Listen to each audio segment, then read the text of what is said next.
Hey guys, it's Brandon, aka B.Rich Beauty, aka your beauty best friend. Happy Wednesday, y'all! JENNIE Nguyen from The Real Housewives of Salt Lake City has been fired. The FUGEES canceled their tour, and is ANITA BAKER coming out of retirement? Got excited. Baby, we're talking about that and a lot more. You know what to do. Grab your tea, grab your beverage. Let go!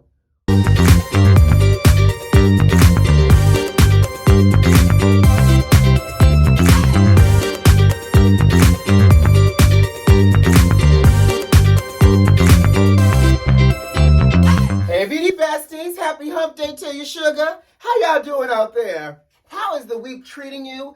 Is the week treating you kind? Are you getting through it? Are y'all extra productive this week? Baby, I'm gonna tell you, it is only Wednesday, and I feel like it should already be Friday. I don't know, is it just me? But 2022 is not here to play. 2022 is coming in hot, and good things are happening, but baby, it is exhausting. So how y'all doing out there? Y'all ready for the weekend? Oh, and on a side note, because y'all know your beauty best friend is blemish prone, I've been fighting this, and like this over here, this is by Clinique. I only dust this out for emergency sakes, honey. This is the Fresh Press Daily Booster with pure vitamin C, 10%. So you squeeze it out. You're supposed to keep it tight because it is pure vitamin C. It like oxidizes. So this is like a 7-day treatment, I think. And it has like, you could use like the powdered vitamin C wash that goes along with it as well. But I've been using this for like day 4 now. So you press and then it comes out like this. Look at that, all that good old vitamin C in me. Because y'all know vitamin C is good for brightening and evening out the complexion. So I've been doing this day and night because I'm trying to get rid of this. But baby, by the time I get done with this, your beauty best friend is going to shine bright like a B.Rich, okay? So I'm using this right now to kind of like help with evening out my skin tone and to really kind of help to like make this not as obvious and help to make it go away. But just as a side note, because this is a lot of vitamin C, y'all know, y'all got to use a sunscreen. So my moisturizer has an SPF of 25 in it that I'll be using. And also, you know, I keep an SPF of 50 on the side. In case of an emergency, SPF, Face Protect, SPF 50, I always keep it nearby. But I just wanted to let y'all know what your beauty best friend is doing to try to even out this complexion, child. Let me go ahead and grab my moisturizer and my eye cream. All right, y'all ready to talk about these hot topics? Let's jump right into it. And first up, y'all know we still got to talk about this whole Real Housewives of Salt Lake City shenanigans and scandal, child. So y'all know we've all been around here waiting with bated breath for Bravo to finally respond to JENNIE Nguyen from Real Housewives of Salt Lake City. And for those that missed the last couple of episodes, let me just go ahead and fill y'all in real quick. In the height of 2020, in the height of racial reckoning, in the height of Black Lives Mattering in this country, in August and September of 2020, JENNIE Nguyen posted some really racially insensitive Facebook post during that time that has now been recently discovered. No thanks to I guess Bravo Casting or anybody else, but thanks to the internet and the people that did their job on the internet to expose her for her racist post. But I digress. We've been waiting for Bravo to address this or say something about it. You know, a few of her cast members said that they couldn't talk about it. But baby, Bravo has dropped a nice old announcement, so much so that I'm going to pause from the cause of concealing and read this announcement to y'all. So in Bravo's announcement, it says Bravo has ceased filming with JENNIE Nguyen and she would no longer be a cast member of The Real Housewives of Salt Lake City. Y'all know they had already started filming for season 3, y'all. And so apparently they snatched her snowflake. We recognize we failed to take appropriate action once her offensive social media posts were brought to our attention. You don't say. Moving forward, we'll work to improve our process to ensure we make better informed and more thoughtful casting decisions. Really, Bravo? I'm glad y'all said what y'all had to say because I still got things to say to y'all too. Because guess what? This was very, very delayed. It took everybody to cry out loud for Bravo to finally say something, for them to finally say something, and then had the nerve to say that we moved too slow. We realized We recognize we failed to take appropriate actions once her offensive media posts were brought to our attention. This has been online trending for over a week, and mom has been the word on the curb amongst cast members, and even with Andy talking about, we're looking into it, we're having conversations now. When does the house have to be completely burnt down to the ground and be on fire for people to start taking action to put the fire out? Why did it take so long? That's what we want to know. And while you're talking about making better casting decisions in the future, I want to talk about, y'all know when, teaching, and I ain't got nobody's child, but just in general, when people learn lessons, it's always great to be like, so what did you learn? When people make mistakes, be like, oh, you made a mistake? Now, what was your lesson here? What's the lesson here, Bravo? Because y'all talking about making more and better informed casting decisions. How?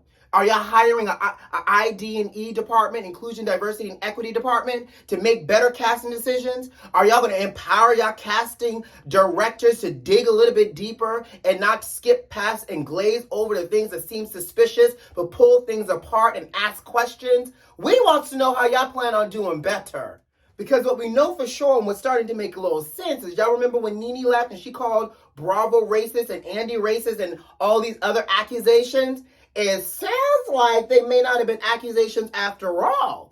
It sounds like we were looking at NeNe Leakes looking crazy over there and side-eye for being mad about being out of a job and not getting her own spinoff or whatnot.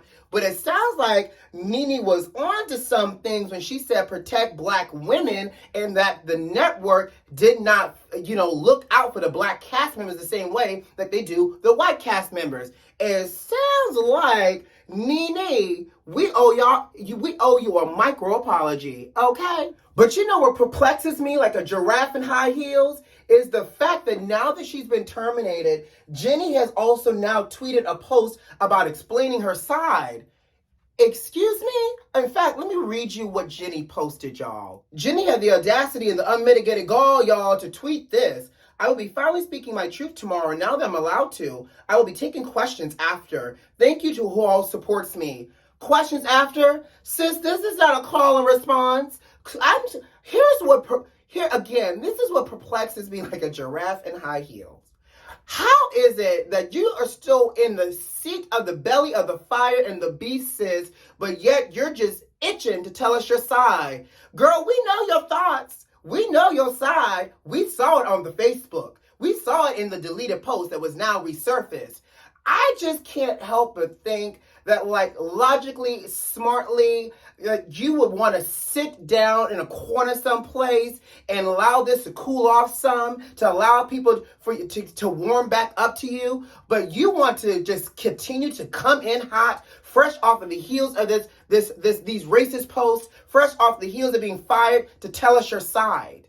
First of all, how many of y'all really listening for her side? I'll wait. Second of all, if Jennie even wants to, here's the thing. Yes, they fired her. Good that she needed to be fired. But if Jennie if she spins this right, she should sit in timeout, cool off, do some genuine work to, repair herself and learn and educate her family and others that think the way she does. And she potentially could even redeem herself and be a whole comeback story. But the fact that she is still not even humbling herself enough to sit down someplace, but is working to try to get her story out, is just even more distasteful, distracting, and just disingenuous to me.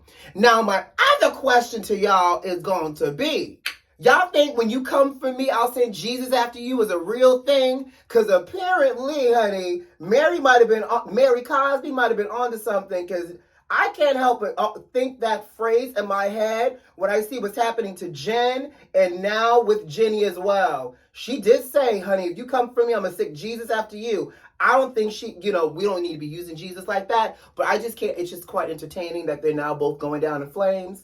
Most recently, Jennie is, even though Jen is trying to make herself a comeback, really doubling down on protecting her black sons and her family, and that's her business, right? But my question to Bravo, I got one last question, we're going to move on.